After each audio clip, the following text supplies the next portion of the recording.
Alright everybody, welcome back to We Play Games. I'm Walker and here we are with the Vanilla Improvement Project in Humankind. Now it's been, I don't know, maybe like a year and a half or so since we've done Humankind content actually reliably here on the channel, so if you like this, then call to action. I'm supposed to encourage you to like or subscribe, but what I really want to use this call to action for, which a better YouTuber would put later on in the video, is one, use the chapters. There are going to be a lot of asides here and a lot of Walker just kind of like talking to himself, because I think that can be fun. It can add a lot of context, but if you're bored with what I'm talking about, then just skip. That's the best way to interact with this. But the other thing that I want to do as an actual call to action here is get you to download the VIP Modpack. So for those of you who have not followed Humankind and its development and its history on YouTube, Potato McWhiskey did have sort of a historical break from Humankind towards I think it was the end of last year, but the fact of the matter is he was 100% right. The VIP Modpack makes Humankind so good, it's crazy. I'm at 300 hours in this game. I do not want to be at 300 hours in this game. Those are rookie numbers, Walker. You want to be over 1,000 in this game, don't you? I know you do. Don't lie to me. It's just pretty obvious. But the fact of the matter is that there are a lot of problems in the game right now, but fortunately for everybody, despite the fact that Amplitude Studios is going to be working on some new games and they have therefore limited resources to commit to fixing up Humankind, I don't think it's very hard to fix it. I think it really does come down to downloading and running the VIP Modpack. But if we had to do just one video on how the VIP Modpack changes everything, one, I would check the stream out that we did with Dr. Kane / Bruno, because we actually got the creator on for a stream, and it was a lot of fun. Bruno's been watching my content for longer than is probably reasonable or sane. But if you download the VIP Modpack, this is going to do two things. One, you're gonna have so much more fun in the game, it's basically criminal. And then two, if a bunch of people start downloading this mod and playing it all the time, then it's gonna become a lot easier for the suits at Amplitude to see the data that suggests that they should just do what I want them to do, which is do the vanilla improvement patch where they just take all of Bruno's code, obsolete this mod, and then that's the game. Because it's insane how much better it is. It really is bananas. But that said, we're gonna be doing normal We Play Game stuff here, so we're gonna do it on max difficulty. We might die in VIP. If that happens, I would consider that a win condition in and of itself. But we are gonna be playing on fast for a very particular reason, because there are some really interesting and strange things that happen in Humankind. Things that are a product of the systems within the game. So just to contextualize what we're going to be doing here, we are going to be doing two simultaneous Let's Plays, one in Vanilla and one in VIP. I think the main thing that you're going to see is the main thing that I feel in the game is that the game communicates with the player a lot better on VIP than it does on Vanilla. There are just a lot of weird traps and stuff on Vanilla, things where if you don't go out of your way to do a bunch of min-maxing, there are a lot of punished by play decisions when it comes to Vanilla Humankind, and I don't think that is what this game is supposed to be designed around. I think this game is supposed to be designed around being an unbelievably sick layered game with 15,000 different things going on for nerds like me, while also just being really accessible and fun for maybe people more like you, hopefully. And then bridging the gap between that, people who are just more interested in learning more about the 4X genre. Because I really do think that this game is it's in a weird place for me. It is simultaneously kind of unplayable on Vanilla while also being probably one of the best 4Xs ever made, in my opinion, just because of all of the different systems that we're going to talk about. But there are too many systems to talk about right now, and this introduction is long enough, so we're going to go ahead and kick this thing off. But do be aware that this is going to be sort of a combination of a walkthrough as well as a critical review, because I think that it is important to highlight the problems in Humankind, because there are a lot of them, and because there are such easy fixes as literally just stealing Bruno's code, which Amplitude has done before with Bruno's consent. I don't feel bad complaining about things, and I don't think you should either. So if you have complaints about Humankind, The comment section is way open for you. Now, that said, we're gonna go ahead and start this off, and we can get the ball rolling on hopefully doing like a really big vanilla improvement patch for Humankind at some point.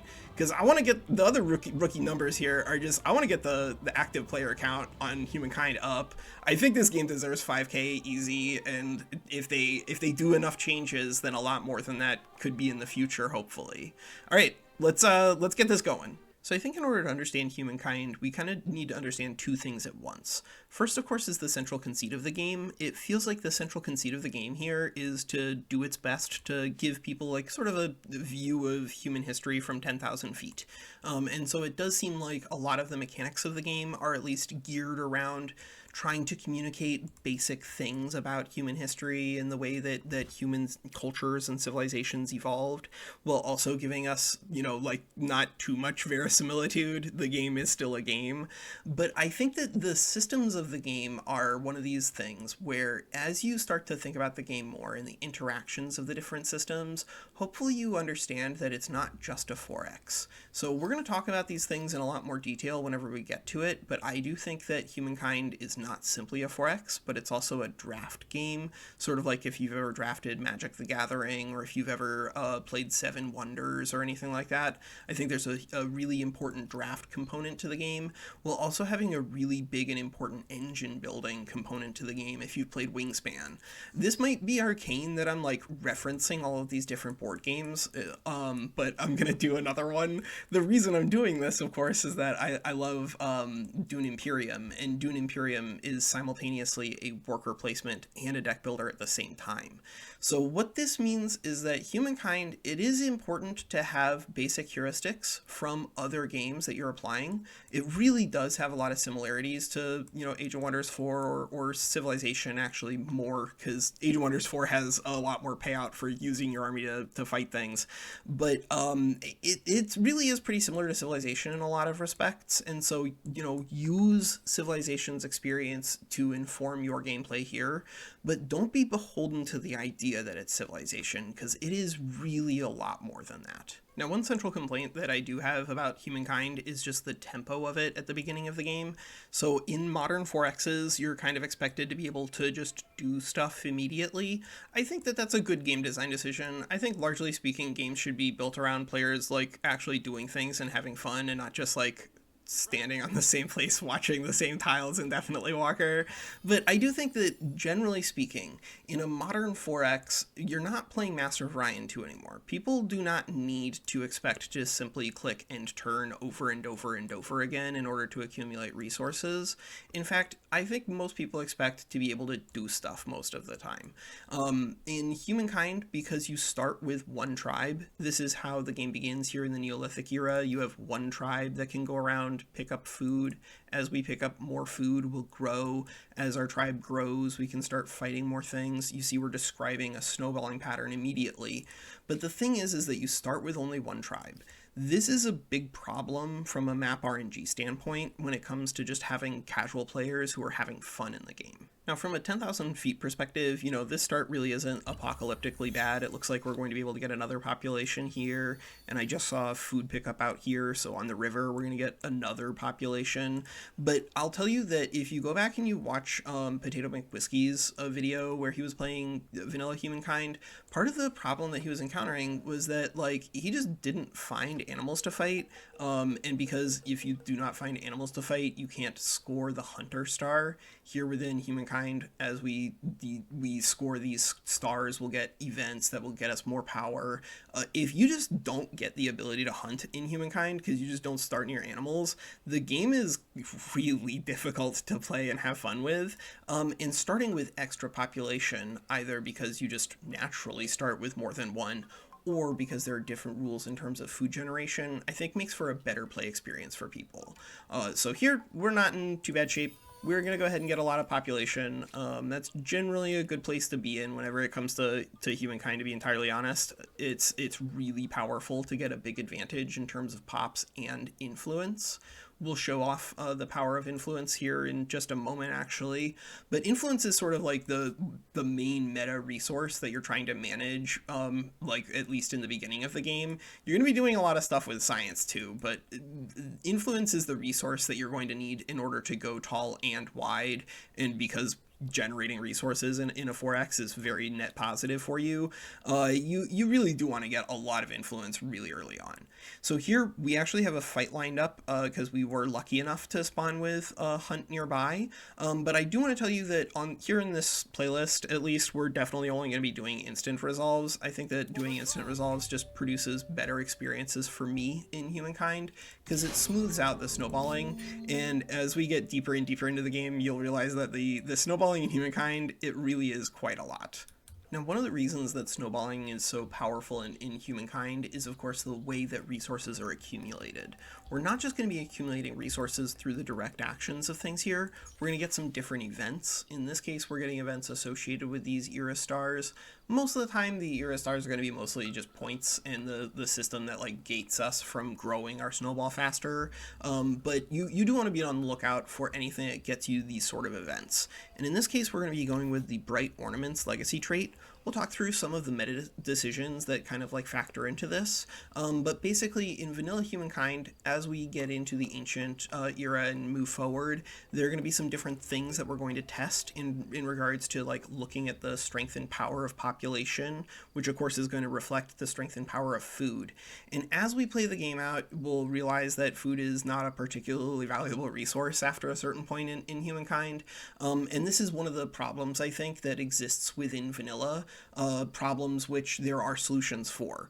But in this case, I just don't particularly care for getting food off of farmers, so we're going to take the money here. But what this means is that we can technically flip into a new culture. The first thing I want to tell you is when it comes to the Neolithic era, especially in regards to vanilla, do not flip too early, because for those of you who are paying attention, when we found that deer and we fought it, we got 5 influence. Influence is the resource we need in order to make outposts. Outposts are the resource we need in order to claim land. Land is the resource we need in order to, grow our empire. And so if you leave the Neolithic period just way too early, you curb your ability to grow your influence. But for those of you who are also paying attention, we did get 5 food. So we're still really on the same sort of like food snowballing track that we've been on, either by fighting things or by picking things up. But depending on, what sort of resources you're finding here, and given that we're finding a lot of animals, we're going to be fighting a lot of animals. I think we can take advantage of a little bit of tempo here and drop an outpost too. So when it comes to claiming land in Humankind, there are a couple of things that you really want to be balancing. First, of course, are the widgets associated with the outpost. Widgets is just like my sort of nonsense term for any of the little numerical bonuses floating there. We have +5 food, 11 industry, and 1 influence. But basically you want to be managing that against the time that it's taking you to set up the outpost. Because keep in mind that as soon as you start setting something up, especially in the early game, if it takes a turn off to do something, if you shave a turn, that is huge when it comes to tempo, because you're an entire turn of income ahead of the person who didn't take the earlier option. So always be on the lookout for that if you can find it. Here, I think I'm okay just going up. Oh no, and there we found gold, so this is actually a dangerously low food spot. But it is pretty good in terms of timing. It just takes 1 turn to build this because we're playing on fast. And that still gives us the opportunity here to go ahead and take a fight against another deer and get some more influence back. Now, generally speaking, within Humankind, scouting is one of these things that's actually pretty complex because you have to balance the way that your movement is going to work, especially if you're going to be doing, instant resolve only. You want to be thinking about how best to maximize the value of each tribe each turn. So here, for instance, we have a pretty badly wounded tribe. I'm not going to try to find something to fight with this tribe immediately because we want to preserve our population as much as possible. We're probably going to find a mammoth or something along the way, but because every time we grow a new peacefully that new pop gets a full 4 in terms of movement. Being able to just go around and do some gathering along with hunting is actually also really powerful when it comes to setting you up turn after turn after turn. That's kind of what we're trying to do here, is just A, scout as much as possible around us, and then B, balance the timing of all of the resources that we're trying to pick up as quickly as we can. Just scale ourselves as quickly as is available in terms of resources. But sometimes that involves trading turns for tempo. Like here, in order to cross a river in Humankind, it takes you an entire turn just like vibing on that space. But I think it is important to do that. And oh, yep, of course we get paid off immediately because we're able to go into the fog of war. You just really do want to be trying to get these stars as much as possible here because of the snowballing aspect of it. Because of that event that we saw, that was actually because we hit the growth star. But when it comes to the other stars in the later era, well, that's where the engine building and the draft sort of comes into play and starts to overwrite this. And then whenever we talk about that, we'll also talk about fame as like a sort of a broader category, because I do think that all of those things are sort of the thing where the game really picks up. Here, this Neolithic era, it's fun, but it really is primarily about just getting enough resources that whenever you get into, like your air quotes normal culture, that you have enough resources to do stuff, which you really can't do if you just show up with 4 population. I would say if you're looking for a base heuristic, I like around 8 population, sometimes 10 if you can field it. Getting extra knowledge isn't a bad thing, but I will say that occasionally you do skip the hunter star. It really does depend on how bad your spawn is, because if you're missing out on hunters and on food, then you're just really, really behind in Humankind. And that, I guess, is like expressing human history kind of well, in that some people definitely had an easier time than others, but I don't know if that makes for like a good game. And so that's one of those things where I think it might make sense for Humankind to borrow from Bruno in regards to how the snowballing works in VIP versus vanilla. But here, we're really actually having a pretty clean start. Like, anytime you find fights, you're just going to have a much easier time at the beginning. We're already up to 24 influence. Influence is going to be just incredibly powerful as soon as we flip into the ancient era, because we are probably going to try to set ourselves up to get 2 cities as quickly as possible. That's just how you leverage pops in Humankind. If you can get enough of them, getting 2 cities to run is a very powerful early game bonus. Here we're going to go ahead and take Folklore. I do like the stone weapons option if we're committing to fighting this player over here. So here you can see, if we scroll out, that we have orange nearby. We are the green player. This means that if we knew we wanted to fight them immediately, I definitely could commit to the stone weapons, but I don't see any horses nearby. And whenever we get to talking about, early game warfare and the resources that requires, it does really help out if you can take Assyrians and blitz people. If you have not been watching Colonel Uber's stuff, I really strongly recommend it. His tier list was really fun. Now, one thing I want to stress here is that there are some noob traps in Humankind. That isn't meant to be an offensive term, but really a descriptive one. These are buttons that exist in all the different 4Xs that I've ever played, where if you click on that button, it actually hurts you for doing so. I think that this ultimately is a failure of game design rather than you as a player. I think that people should expect generally that the buttons that exist within the games, do things. But unfortunately for everybody who loves 4Xs, at some point in time you realize that there's always infrastructure that you shouldn't be building and noob traps in terms of player behaviors that are exclusively harmful whenever you do them. So here, for instance, we could ransack this sanctuary, but if we were to go ahead and ransack this, it gives us 5 food. What that means is that by sacrificing this spot, which can make, deer that we can fight for 5 influence and 5 food, we can turn that over to a risk-free 5 food. But the risk-free 5 food is just absolutely not worth the downside of sacrificing the sanctuary, right? You want to get growth. Getting growth is good in a 4x, and this provides more growth for you if it's on the board. But unfortunately, when it comes to Humankind, there are some things where if you are willing to do the math, you'll realize very quickly that the numbers behind it don't really make sense. And that's kind of like where I'm going to come at the game, is not from like, okay, this needs to be hyper balanced, but simply this needs to make sense, right? We need the numbers to communicate things effectively with the player. And if you're ransacking a sanctuary in vanilla, you're getting like absolutely nothing, and it's only punishing people for not paying attention. All right, good. We paid attention. So here we can go ahead and actually get on the river if we want to. By getting on the river, it would let us cross over to fight the deer next turn. But I think that we've already sacrificed some food and some potential influence on the other outpost. And going down rather than onto the river gets us just more food. More food early on really is important when it comes to setting your population growing. Okay, sweet. And speaking of more food, there's some more food. But once we get our population solved, you'll see that the game of Humankind grows in such direction that like your humans no longer are important to your empire. So here's just like an important disclaimer and also just like advice on using instant resolve. Even just talking through it with Bruno, it's pretty obvious that like at least we don't know exactly how it works. There's a lot of anecdotal data in regards to, you know, how the instant resolution seems to work. It seems like if you have an advantage where you have your you know, higher up, then you'll get some sort of bonus to your combat strength that isn't being shown here. I will say that if Amplitude has the opportunity to go through and like clean up this UI and give people more information about how instant resolution works, I think people will be a lot more confident when using it. But it sure seems like instant resolution gives you a bonus for attacking from above, because like if you just, you know, fight on the side, you'll typically see that your tribe will get down to, you know, maybe 10 or 20% health left.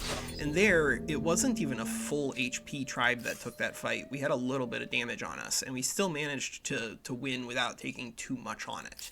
So keep your eye out for that. Similarly, if you're fighting somebody where they're like on the river, it seems like they are a little weaker in terms of instant resolution. But another little important thing that I do want to highlight here is the Story in the Stars event. This is one of the reasons why in vanilla, I think seeing behavior like this, where the AI has already gone forward into the ancient era before hitting Story in the Stars, I think that's kind of just hostile behavior towards a new player. So in the vanilla version of Humankind, on turn 5 on fast, I think it's 10 on normal, you get this event here, and this event here is just a gigantic amount of resources that the game gives you, and so by having the AI go through to the ancient era before this event happens, you, the player at home, kind of feel the pressure, the need to step through to the ancient era before it really is appropriate to do so. I think that that's an easy fix that Amplitude could probably pass, but we'll see if this is something that holds true in the Vanilla Improvement Project mod by Bruno.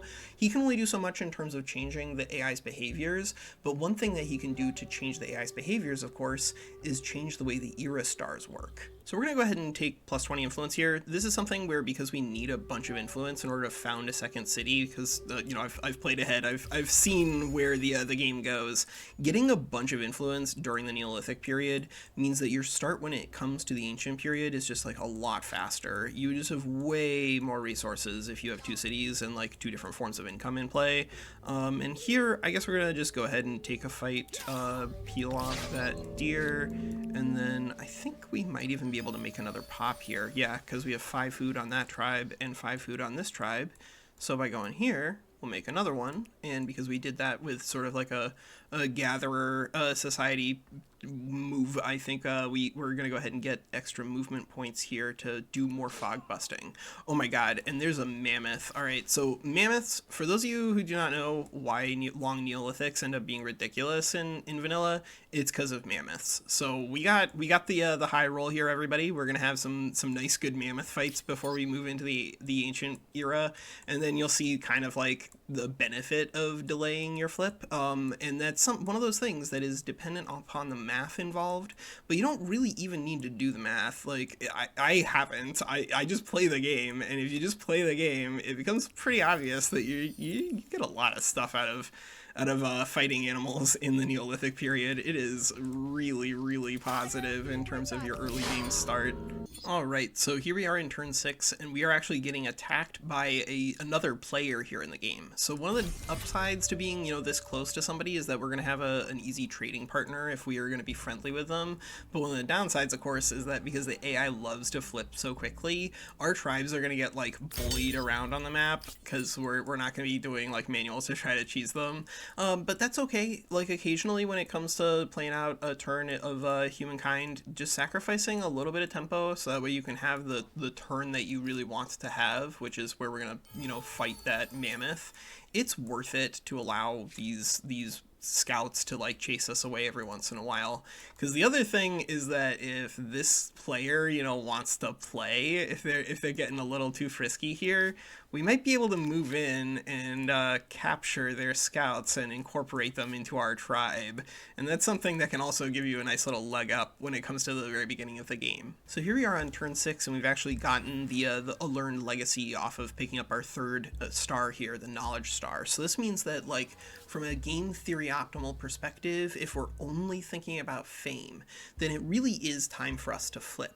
But whenever we talk through the consequences of flipping and what you're actually getting out of it, it's going to become pretty clear that it's a little more complicated than that. But I think that this star is actually probably the most interesting to me, simply because of what Bruno taught me about. So here we have Waddle and Daub stressed against astronomy. So generally speaking, I like astronomy. I feel like astronomy giving you extra science per population is not very difficult for the player to actually get value out of, but Waddle and Daub has a very particular and specific use. So here, this is, I think, just a great opportunity for us to start talking about the way that Humankind views human history.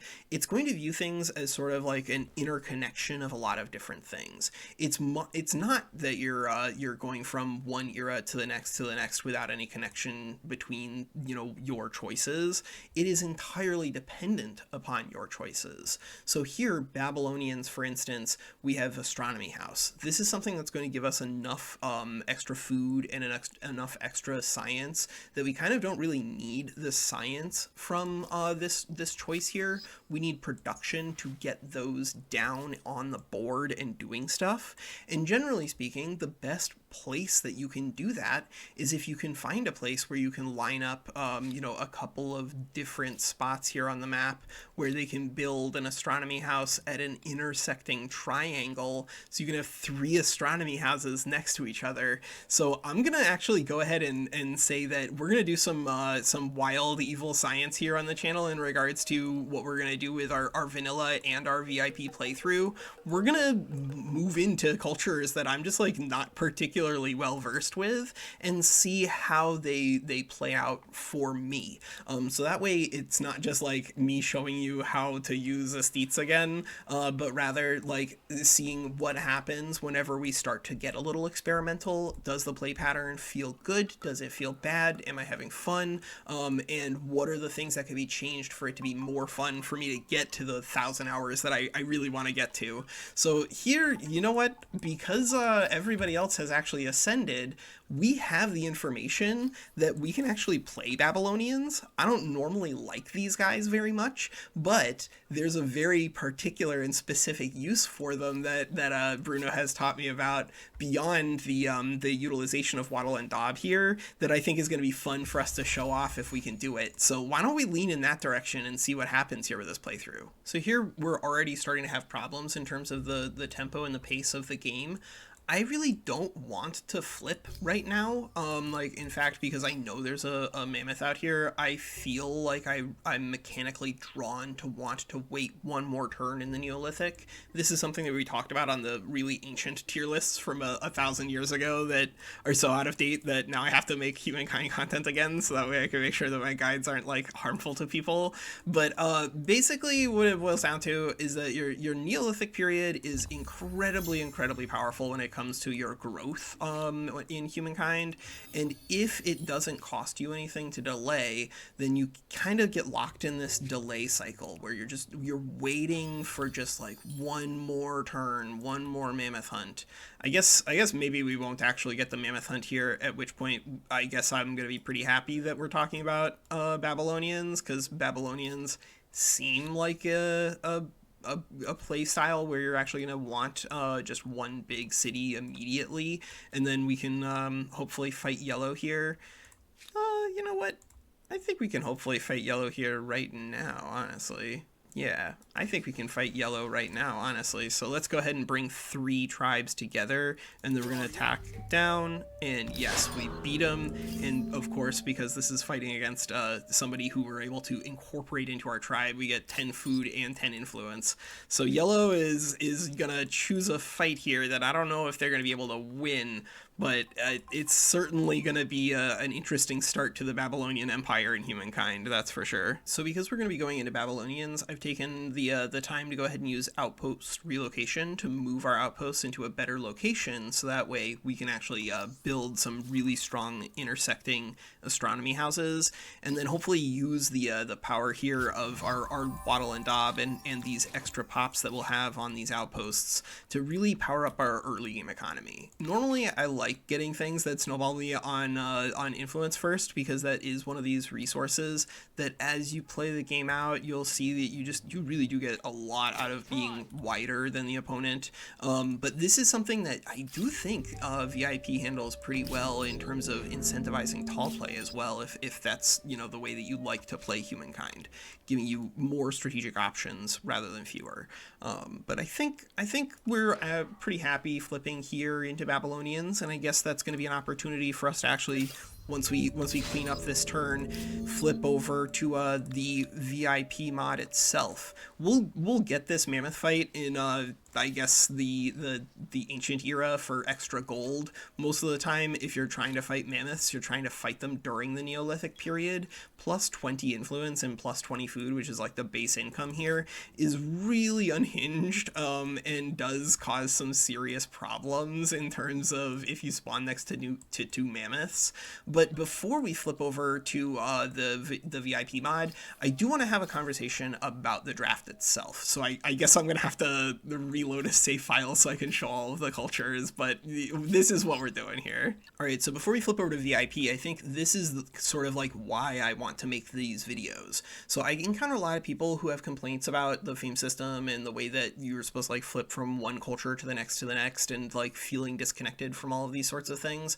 And this is one of these complaints that like whenever people tell me that like they feel like Victoria 3 has no flavor, I just don't understand how to like respond to that criticism, because I feel like Victoria 3 has a lot of flavor. There's a lot of interplay between the capital and power dynamics of human history in the 19th century, written like literally into the blood of that game. And I do feel like that's the way that Humankind operates for me. So first, the thing that I like from like a systems perspective in regards to the era stars is that it creates an immediate tension for me. So as we flip through into the next era, we'll be able to show this off during our next episode. Actually, we'll see that in order for us to make further progress from the ancient into the classical and into the medieval and so on and so forth, we're going to have to accomplish stars in a variety of different buckets. As we accomplish those stars, as soon as we hit 7, we'll be allowed to flip over to the next era. One of the easiest traps that I find people fall into is assuming that because victory points are the thing that you're trying to get in order to win in Humankind, that your best bet is to just get as much fame as possible. The AI seems to behave this way, and that is like one of the biggest problems, I think, in terms of player communication. But if you think about what happens whenever you go from one culture to the next, you can start to think about the impact that this is going to have on your gameplay. So every culture is going to have legacy traits associated with it, emblematic quarters associated with it, but from a non-mechanical standpoint, from a narrative standpoint, every culture that you choose is going to allow you to adapt your civilization as it has grown to what has happened in the game. It's going to allow you to respond to the outcomes that have already happened. This is what makes 4Xs so beautiful and fun to me, is that like you can do a bunch of random math disconnected from the game in order to say, okay, this strategy is necessarily correct.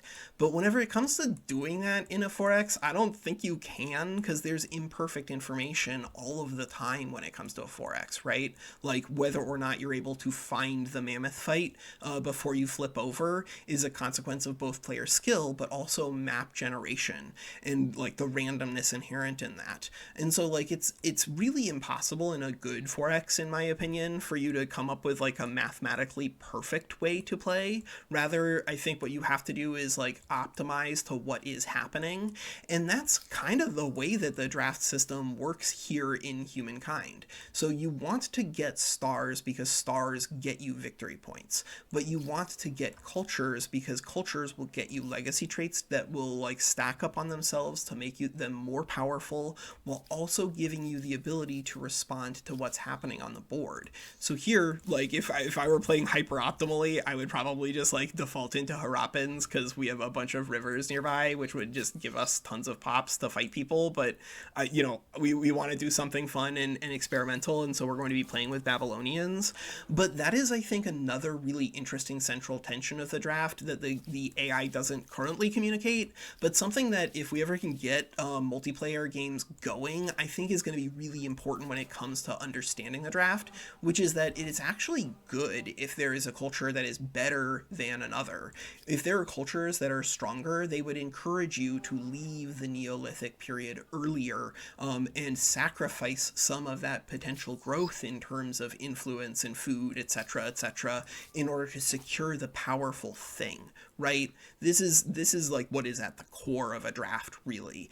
And because it is an engine builder as well, because as you acquire more and more cultures that are fit to sort of the specific terrain that they are on and the specific geopolitical landscape that they are on, and you're able to make those decisions on the fly in an accumulative fashion. Like imagine what if we had taken stone weapons here. It probably would have encouraged me to delay flipping into ancient, because we could bully yellow more effectively with our even stronger tribes, right? And that's an immediate another inflection point for the game. So I really do think that Humankind is, like, from a foundational standpoint, like one of the most interesting 4Xs I've ever seen. But because of the math associated with some of the decisions, it absolutely has some problems. Because of the logic involved in some of the AI behaviors, it definitely has some problems. But fortunately, because of the VIP mod, I think that we have some pretty easy and clean ways to fix things up. And because the Neolithic period isn't even like the worst offender, I think, when it comes to strange communication with the player, that is going to be our next episode, the Ancient Era, where VIP mod really just kind of like gets a lot better, the way that Dragon Ball Z Abridged gets a lot better during the Cell Saga. Like it's something else. And I think that it really is sort of a place for us to put a pin here on vanilla. And we will talk about things in VIP. Alright everybody, so now that we've played through vanilla in the Neolithic period, I think it's time for us to go ahead and load up the VIP Modpack. So I'm going to provide links to the Steam Workshop and the Mod.io. Either one will work. If you're on Epic, then you're going to want to use Mod.io. If you're on Steam, then just use the Steam Workshop. Make sure that you're on the most recent version right now, that is 5.40. I don't know how many updates we're going to be getting out of Bruno in the near to immediate future, but as long as you see it there, just go ahead and click checkmark here. There's another thing that we might do a mod highlight on later, the additional mechanical complexity. I don't know if I necessarily feel like I need this in Humankind the way that I really feel like I need this in Humankind, but go ahead and load that up, because I do think that once you play around with this, especially once you get deeper into the game, you're going to start seeing that the changes that Bruno has made, they're not going to make it so that you can't play the game the way that you're used to playing, but rather that you just get more from playing the way that you're used to playing. that you're able to do more things and have more fun without it necessarily being more complicated, but just simply more rewarding. So here we're going to just run it back with the pretty much exact same settings. We're just going to get a different random selection of AI to fight against, but we do have here this up here Neolithic. I'm going to try to do a video on this at some point just so that I can remember how to activate this. But dev mode is one of these things that is also really powerful. Same with like using debug mode in Age of Wonders 4. If you want to learn a lot about the game really quickly by like observing what the AI does. And that's sort of something that I think that Bruno very deliberately builds into the game here, because he observes what the AI does and has like tweaked the mechanics of the game sort of around their behaviors and therefore around your behaviors. We're going to see this more as we get deeper into the game, but as you get deeper and deeper into vanilla Humankind, you just start becoming like, at least in terms of multiplayer, and I would assume there, definitely in terms of my single player experience, is that you just like start bulldozing AI if you can. But that is very different in the VIP based off of my experience, because the AI is being rewarded more for being more experimental, for like being less algorithmic, and for role-playing more. So that's, I think, just like a really neat part of the game, is that it gives you the choice to play the game sort of however you want to, but my computer's really slow, so I'm not going to make you watch this loading screen the whole time, so I'll see you in just a sec. Alright, so here we are in the Vanilla Improvement Project mod, and you can, if you're paying very close attention, or I guess not even very close attention, immediately see that Bruno has made a change. So one of the things that kind of does cause problems for me in terms of like the vanilla Humankind experience, but like not always, is that you only start with one tribe. When it comes to getting out of that, you know, you can definitely scout pretty efficiently, but sometimes you just get hosed by like the random direction that you walked in. Like again, not to like call him out, but rather to just highlight what happened in the game that Potato played for his Patreon. He just did not find any hunts to do, and if you don't find any hunts to do in Humankind, then you are just not gonna have a good time, because there's so much scaling that's available there.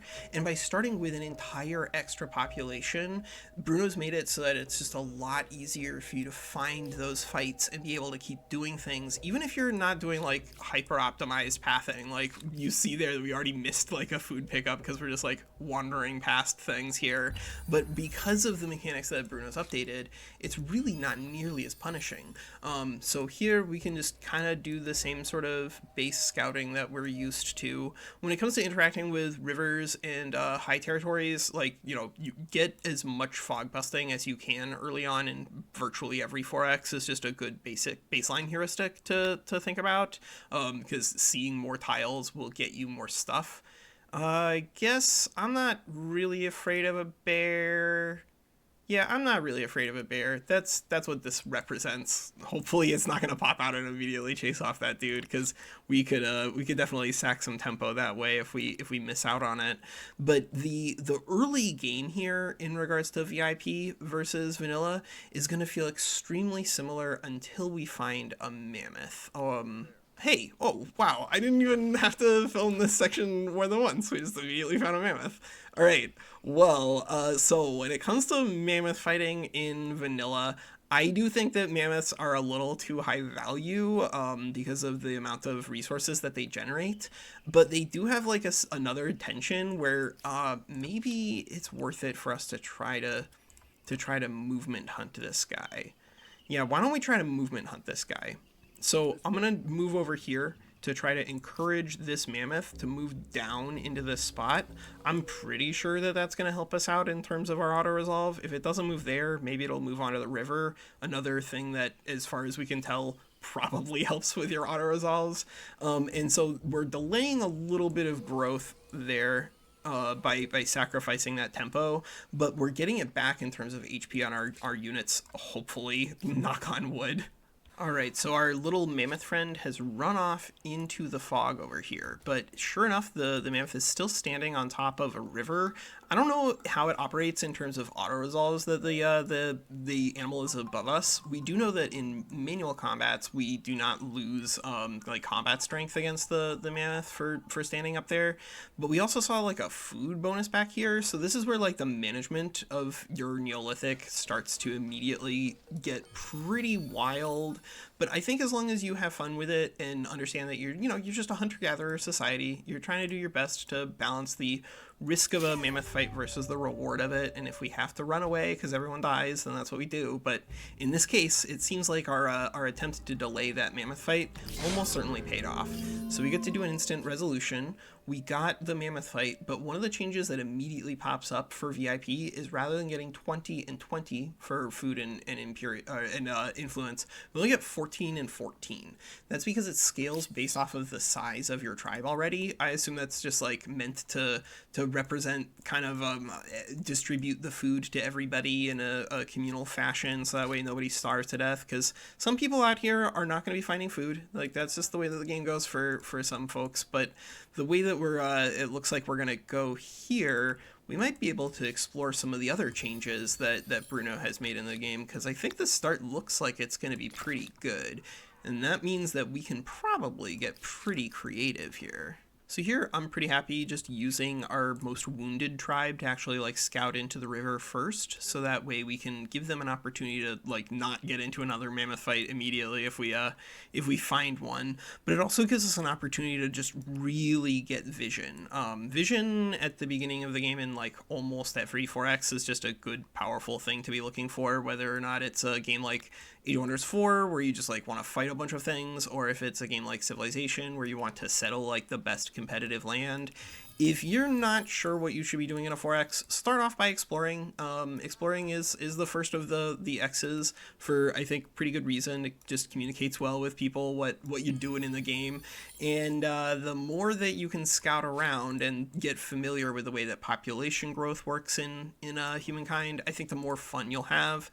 And that's another one of those reasons why I do think that it's just better to have both communication through AI behaviors as well as through things like the story in the stars, to just help people know, hey, don't get going too fast here. The Neolithic era, it does exist in human history for a reason. Okay, so you can see the bear has charged in to engage us. So here, alright, looks like instant resolution is going to win it for us. I'm not sure if that's just because it was rebalanced by VIP. It's possible that Bruno tuned down the strength on bears. Generally speaking, I think it's a little easier for you to lose a tribe to a bear in vanilla, but that's one of those things where I don't even know if that's a good player experience, because the fact of the matter is that like getting bullied by the wildlife at the beginning of the game does not produce what is fun for, I think, the vast majority of us, which is being able to move around. If you retreat, it's not the end of the world in either VIP or in vanilla, because you can always come back with those units later, but it does mean that they're very easy to chase down because they'll be on half movement points. So here Bruno has rebalanced fresh water. Looks like it's only 10 food instead of 15. That I think probably it sacrifices a little bit of verisimilitude, because like fresh water really is that important for freshwater really is that important for early game humans. If you can find freshwater and your local competition doesn't have it, they will probably be coming for you sooner rather than later. You know what? I don't hate this spot. 10 and 10 is pretty reasonable. So we have 2 outposts here. You can, in vanilla at least, form like sort of 2. Oh, Jesus Christ. There are 2 mammoths over there. All right, well, you know what? Bruno's attempt to rebalance mammoths aside, it looks like we have to go mammoth hunting, because that's where all the resources are in this little in our neck of the woods. But one thing that you can do in vanilla is that you'll found like one city in one river delta and then another in another one, and because if you found them during the Neolithic, they actually don't have a distance scaling cost. That's a really great way for you to leverage influence in the game. We're not going to be doing that here because I'm pretty sure that Bruno has adjusted that in VIP, but man, this looks ridiculous, honestly. But I cannot imagine how good this start would be on vanilla, but we're gonna end up sacrificing a couple of turns to do some pretty high value fights kind of no matter what. So despite the fact that this unit is like very badly wounded, we can still use it to sort of cordon the movement of the mammoth. If it moves next to us, it'll stop after 1 tile, whether there's a river there or not. This is really important if you're going to be doing auto-resolves, because it's like really critical to be able to line up good fights. I don't know if we're going to be able to do it next turn here or not. Kind of depends on the motion and the movement that we see here. But Yep, it looks like we will be able to get something going here. Can we get, yes, we can get you in space, and then it looks like this should be good too to grow up to 2 pops.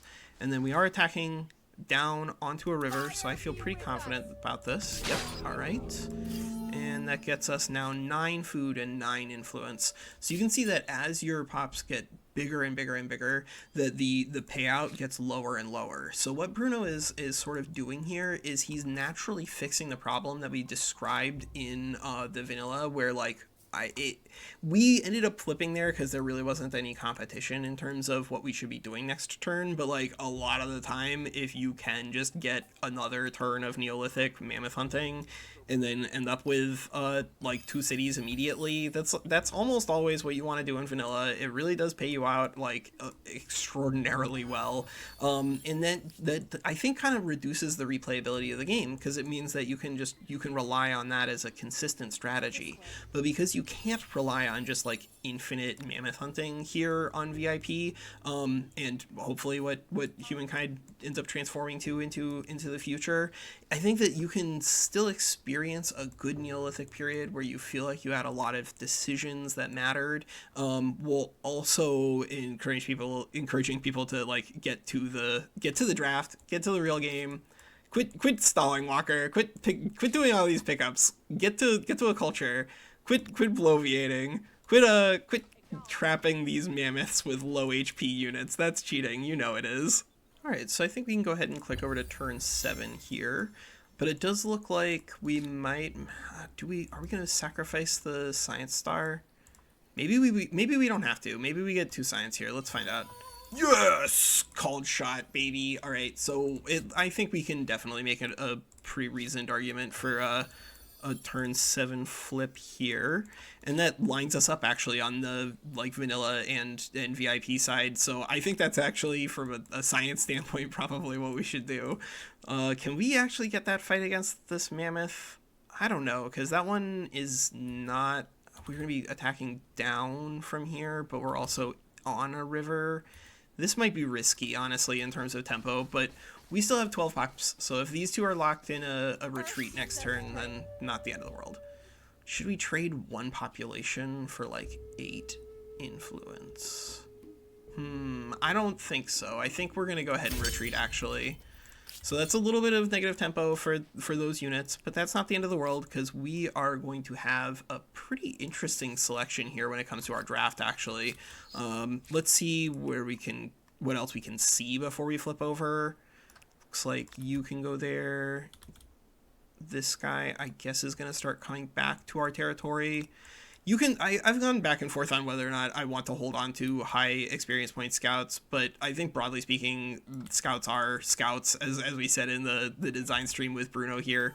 Ooh, oh baby, Zuma rock. Well, I'm glad we didn't select our culture before doing our exploration here, because this might be an opportunity for us to interact with Pama if they're still available. They are still available. All right, dope. That means that we can still do some kind of like weirdest eat things, but still have a fun time here in Humankind. So yeah, let's actually talk about the draft here in VIP. One of the things that Bruno has done is, I think, a very deliberate design decision. If you've played a lot of Magic the Gathering, if you've done drafts like going back 10,000 years in time, then you probably remember like Invasion, Planeshift Apocalypse. I drafted that way back when, and I'll tell you that in old school Magic the Gathering, there are picks that are just like effectively traps because they just are not mechanically useful and will hurt you for doing so. That unfortunately happens a lot when it comes to 4X game design, and there are some picks in like vanilla Humankind. I don't think necessarily in the ancient era, but definitely later on, that are just like so bad that I don't know what they do, and so we will address that whenever we get to those later eras in vanilla, but I'm hoping that VIP can kind of like show me what at least they are supposed to be doing. But I will tell you that the VIP draft is also just like a lot more complicated, because Bruno has taken the effort to make sure that some of the things that were just like a little bit too strong got a little little bit knocked off of them. Some of the things that really were like way too strong got a lot knocked off of them. But he's also introduced some really radical changes in terms of developments and changes in the ancient era that I kind of don't want to spoil it here in regards to talking about the way that this draft will work. I think from a multiplayer perspective, because the changes that Bruno has made are so much fun to discover organically. So I guess that's it for the Ancient Era draft here on VIP. And I guess we'll be closing out this episode. We'll put this one all together, and then for the Ancient Era and moving forward, we might do that as 2 separate episodes, so that way we can get into like deeper dives on things. All right, that's Walker. Take care.